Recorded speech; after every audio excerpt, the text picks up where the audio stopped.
Eee, Sebelumnya terima kasih untuk narasumbernya yang udah, eee, apa, yang udah rela menyiapkan waktunya untuk diwawancara.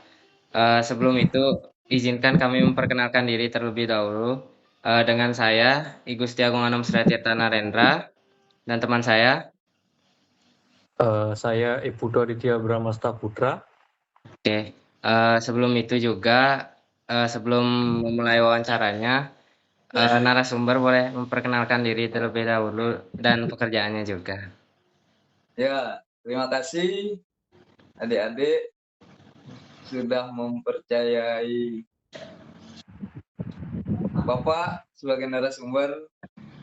Perkenalkan, nama Bapak Agung Rahadi Kurniawan. Sekarang Bapak berprofesi sebagai wartawan media online di salah satu media online di Bali.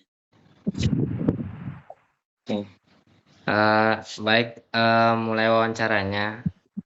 Untuk pertanyaan pertama, bisa Bapak ceritakan sedikit tentang profesi yang Bapak jalani saat ini? Ya, terima kasih. Pertanyaan yang sangat bagus sekali. Profesi Bapak sebagai wartawan yaitu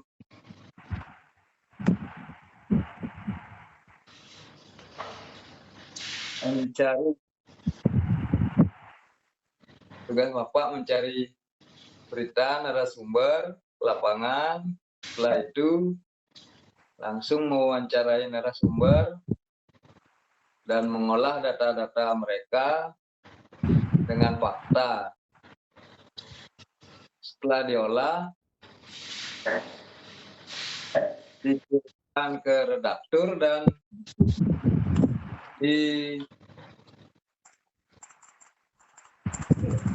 diedit langsung dipublikasikan di website medianya.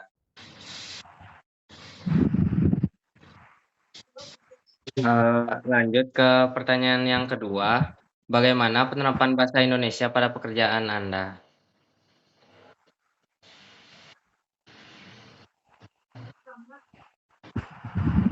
Untuk penerapan bahasa Indonesia, nah, kita ada mengenal dengan bahasa jurnalistik. Bahasa jurnalistik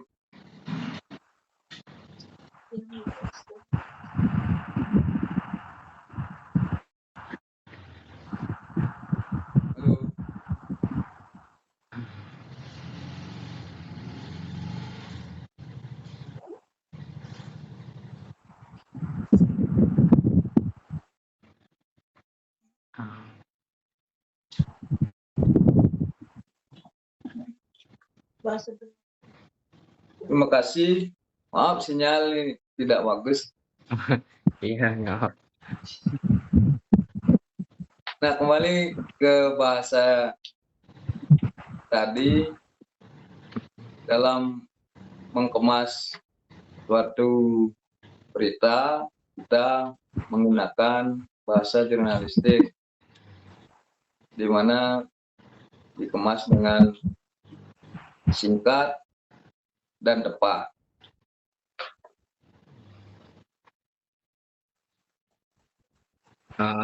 Lanjut ke pertanyaan yang ketiga.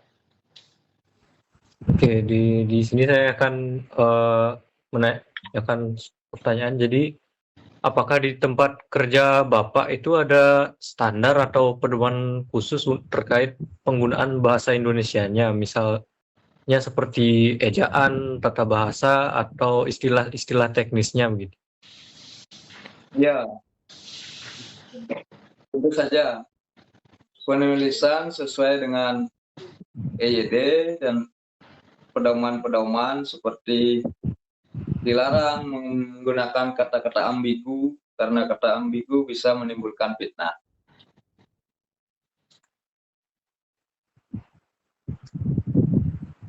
Oke, lalu untuk pertanyaan yang keempat itu, bagaimana Bapak itu memastikan penggunaan bahasa Indonesia yang baik dan benar dalam pekerjaan Bapak gitu? Nah, kalau memastikan penggunaan yang baik, kita selalu mengaktifkan kamus bahasa Indonesia yang benar. Nah, di sana bisa kita gunakan agar tidak ada pengulangan-pengulangan kata dalam satu artikel.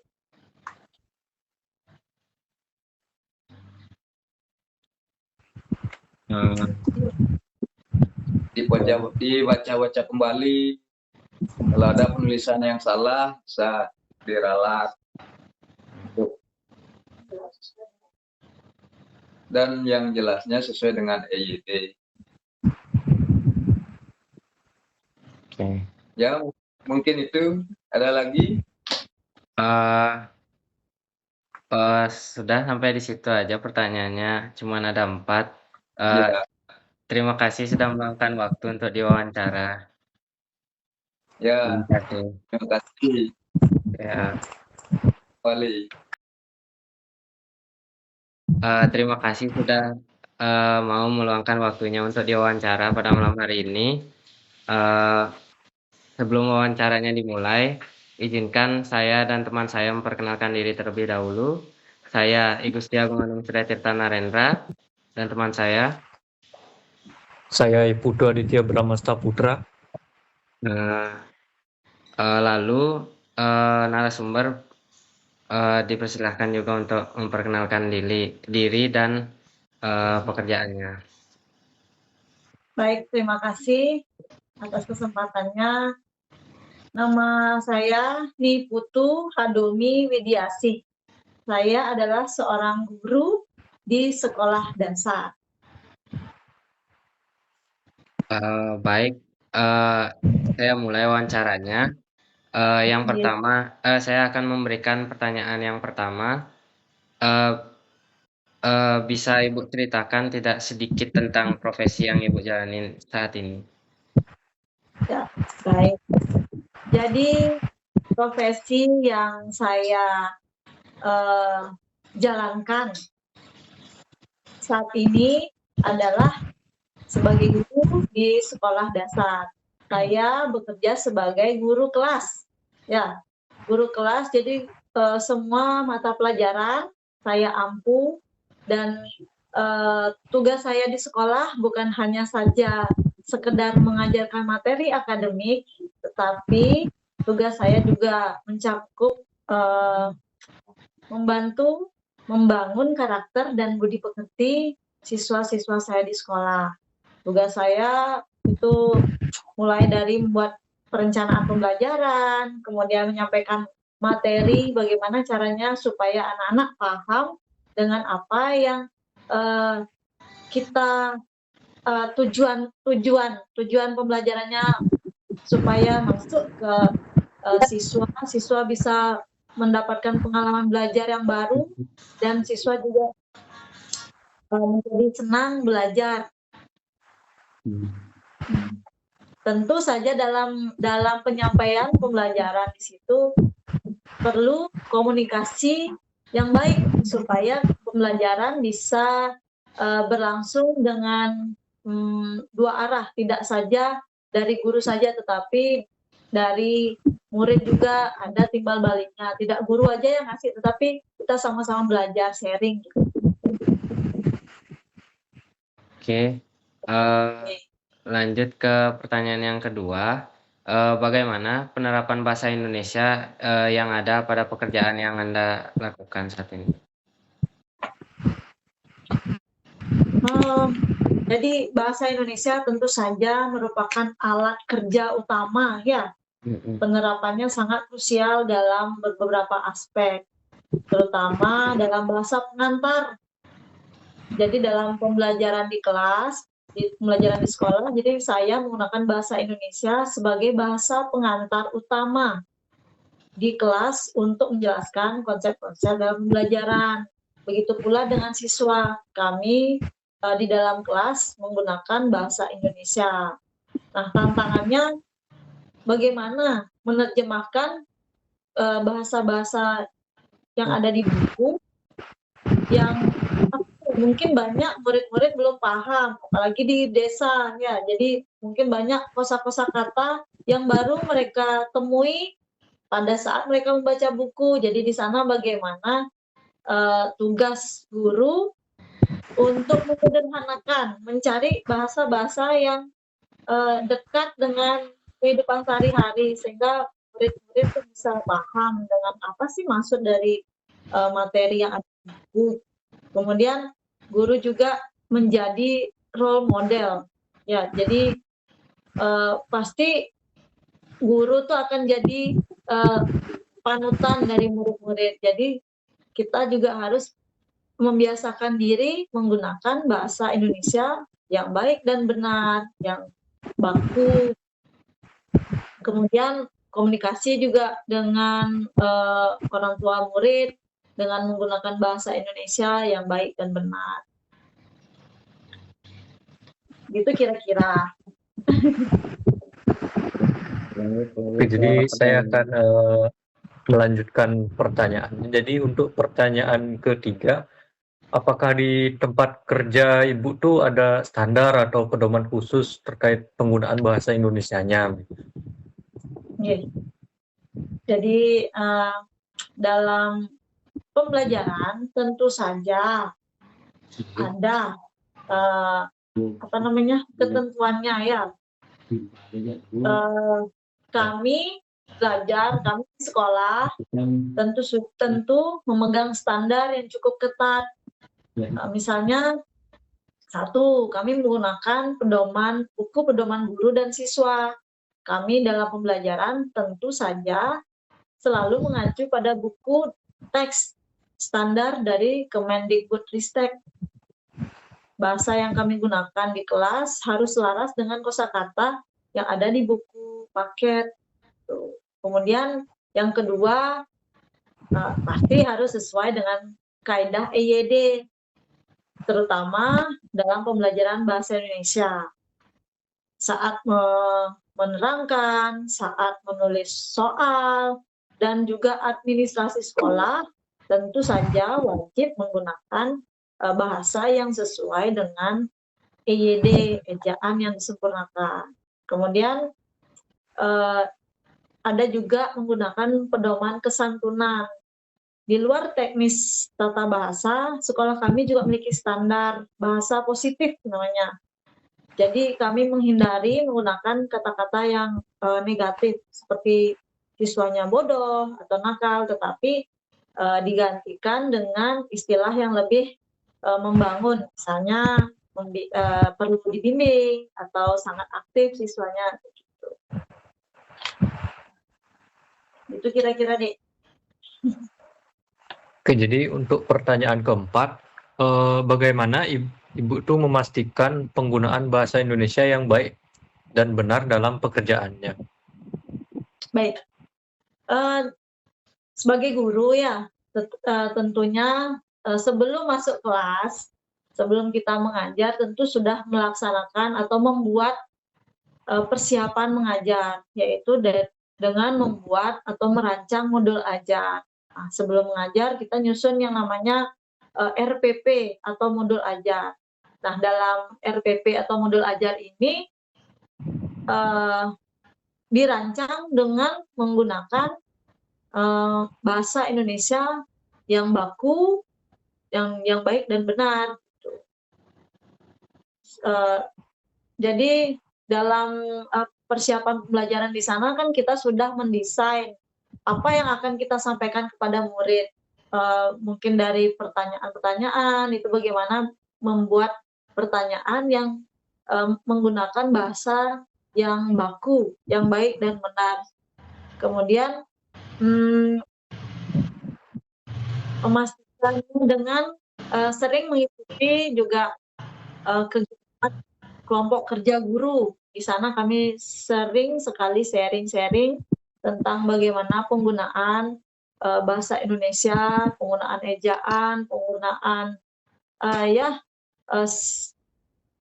bahasa Indonesia yang baik dan benar lah gitu. Kemudian juga melakukan literasi mandiri. Setiap kali mau ngajar, setiap ada waktu luang, selalulah membaca-baca, kan tidak semua juga kita tahu, jadi banyak sekali hal-hal baru yang harus kita pelajari, harus kita cari maknanya dengan menggunakan kamus. Biasanya kamus besar bahasa Indonesia, misalnya kata-kata baku tuh kadang-kadang kan penggunaannya yang biasa kita dengar dan penulisannya kan berbeda biasanya.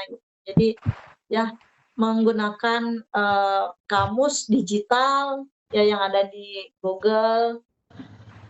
Ya itu aja rasanya.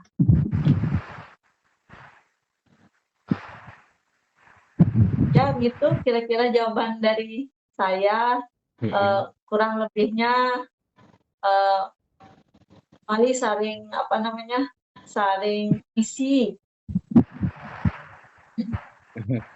Iya, baik. Sebelumnya terima kasih. Itu udah cukup sekali untuk pertanyaan yang kamu siapkan.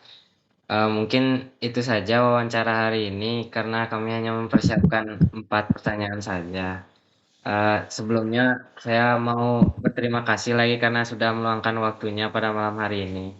Terima kasih. Baik, terima kasih juga atas pertanyaannya dan sharingnya. Jadi kita sama-sama belajar di sini ya. Ya semoga dilancarkan tugas-tugasnya, semoga dapat nilai yang bagus. Ya, iya. Terima kasih. Ya.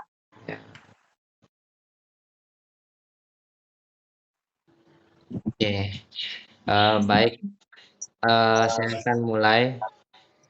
Sebelumnya terima kasih untuk narasumber yang sudah mau meluangkan waktunya pada malam hari ini. Tapi sebelum kami mulai wawancaranya, izinkan kami memperkenalkan diri terlebih dahulu. Dengan saya sendiri Ibu Setiagung Anom Surya Tirta Narendra. Dengan saya Iputu Aditya Bramasta Putra. Oke, selanjutnya narasumber boleh memperkenalkan diri terlebih dahulu dan pekerjaannya. Nama lengkapnya Ana Agung Sela Widiantari. Biasanya dipanggilnya dengan Ibu Agung. Saat ini bekerja di perusahaan properti real estate di daerah Kerobokan. Oke, baik. Saya akan mulai wawancaranya. Pertanyaan yang pertama, bisa nggak Ibu ceritakan sedikit tentang profesi yang Ibu jalani saat ini? Saat ini bekerja sebagai akunting dan juga sebagai asisten direktur di sebuah perusahaan properti atau real estate yang berlokasi di daerah Kerobokan. Oke, lanjut ke pertanyaan yang kedua. Bagaimana penerapan bahasa Indonesia yang ada pada pekerjaan Anda? Penerapan bahasa Indonesia dalam pekerjaan dilakukan melalui komunikasi lisan seperti pada saat rapat atau presentasi dan juga pembuatan laporan.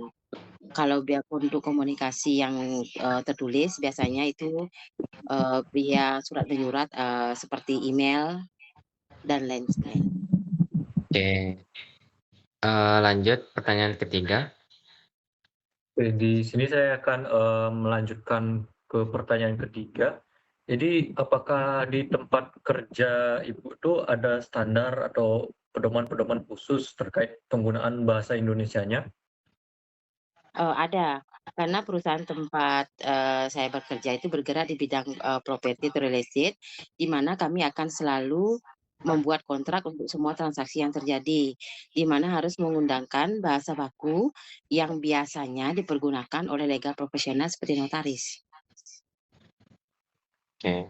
Jadi untuk pertanyaan selanjutnya, bagaimana Ibu tuh memastikan penggunaan bahasa Indonesia yang baik dan benar dalam pekerjaannya?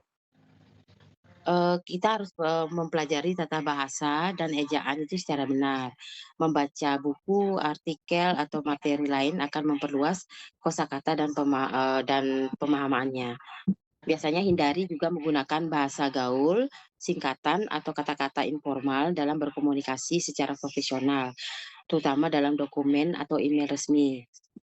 Kalau misalkan dalam bahasa keseharian, karena tempat kerja saya kebanyakan itu bule, ya kita biasanya pakai bahasa Inggris.